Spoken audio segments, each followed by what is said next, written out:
Hello friends, வணக்கம். LPG cylinder விநியோகத்தில் மாற்றம்.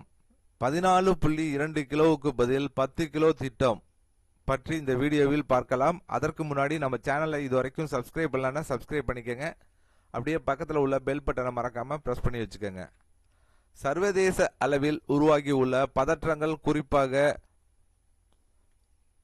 ஈரான், அமெரிக்கா, இஸ்ரேல் ஆகிய பகுதிகளில் போர் நடைபெற்று கொண்டிருப்பதால் சிக்கல்கள் காரணமாக இந்தியாவில் எல்பிஜி சமையல் எரிவாயு விநியோகத்தில் அழுத்தம் அதிகரித்து உள்ளது. இந்த நிலையை சமாளிக்க மத்திய அரசு மற்றும் எண்ணெய் நிறுவனங்கள் IOCL போன்றவை புதிய மாற்று திட்டங்களை ஆய்வு செய்து வருகின்றன. அதன்படி தற்போது வீடுகளுக்கு வழங்கப்படும் 14.2 கிலோ எல்பிஜி சிலிண்டர்களில் தற்காலிகமாக 10 கிலோ எரிவாயு மட்டுமே நிரப்பி விநியோகிக்கும் திட்டம் பரிசீலனையில் இருப்பதாக தகவல்கள் வெளியாகி உள்ளன. இந்த மாற்றத்தின் முக்கிய நோக்கம் எரிவாயு பற்றாக்குறையை சமாளித்து அதிகமான குடும்பங்களுக்கு சம அளவில் எல்பிஜி வழங்குவதாகும். வழக்கமாக 14.2 கிலோ சிலிண்டர் ஒரு குடும்பத்திற்கு 35 முதல் 40 நாட்கள் வரை பயன்படுத்தப்படும் நிலையில் 10 கிலோ சிலிண்டர் ஒரு மாதத்திற்கு போதுமானதாக இருக்கும் என கணிக்கப்பட்டுள்ளது. இதன் மூலம் குறைந்த அளவில் அதிக வீடுகளுக்கு விநியோகம் செய்து சேவையை தொடர முடியும் என அதிகாரிகள் கருதுகின்றனர். இந்தியாவின் எல்பிஜி தேவையில் சுமார் 60 முதல் 65% வெளிநாடுகளிலிருந்து இறக்குமதி செய்யப்படுகிறது. இதில் பெரும்பாலானது ஹார்மோஸ் ஜலசந்தி வழியாக வருகிறது. அந்த பகுதியில் ஏற்பட்டுள்ள மோதல்கள் காரணமாக எரிவாயு கப்பல் போக்குவரத்தில் தடங்கல்கள் ஏற்பட்டுள்ளதால் இந்தியாவின் விநியோகத்தில் பாதிப்பு ஏற்பட்டுள்ளது.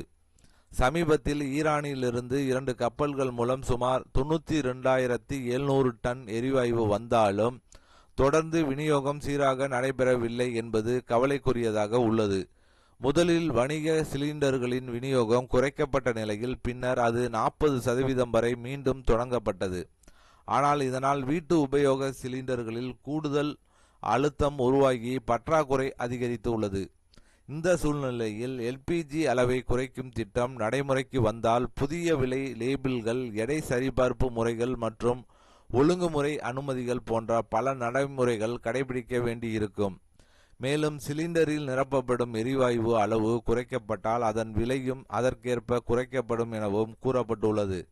எனினும் இந்த மாற்றம் திடீரென அமல்படுத்தப்பட்டால் பொதுமக்களிடையே குழப்பம் அல்லது எதிர்ப்பு உருவாகும் வாய்ப்பு இருப்பதாக அதிகாரிகள் எச்சரிக்கின்றனர்.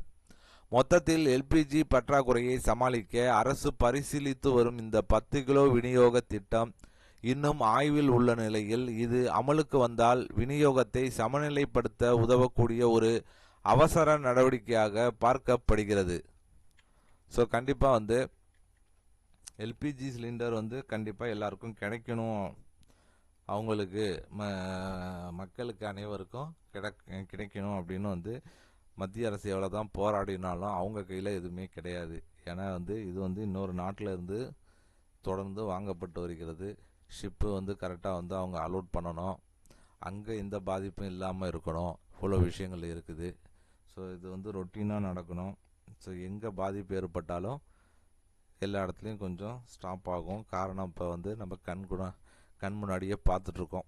ஏன்னா பல ஹோட்டல்கள், டீ கடைகள் இன்றைக்கி இயங்கவில்லை.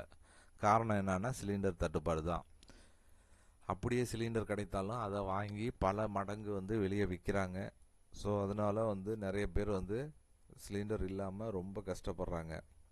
ஸோ கண்டிப்பாக இதெல்லாம் சீராக்கப்பட வேண்டும் அப்படிங்கிற ஒரு கருத்தில் 14.2 கிலோ இப்போ வழங்கப்பட்டு வருகிறது. அது ஒரு 10 கிலோவாக குறைச்சோம்னா ஒரு மாதத்துக்கு எல்லாத்துக்கும் போதுமானதாக இருக்கும். அதுக்கு சார்ந்த விலையவும் குறைச்சிருவோம் அப்படின்னு பரிசீலனையில் இருக்குது மத்திய அரசு. ஸோ இது அமல்படுத்தப்படுமா என்பது பொறுத்திருந்து தான் பார்க்கணும். கண்டிப்பாக இந்த வீடியோ எல்லாருக்கும் பொதுமக்களுக்கு பயனுள்ள வீடியோவாக இருக்கும்னு நினைக்கிறேன். இந்த வீடியோ பிடித்திருந்தால் லைக் பண்ணுங்கள், ஷேர் பண்ணுங்கள். உங்களுடைய சந்தேகங்களை கமெண்ட் செக்ஷனில் கமெண்ட் பண்ணுங்கள். மீண்டும் இது போன்று வேற ஒரு வீடியோவில் சந்திப்போம்.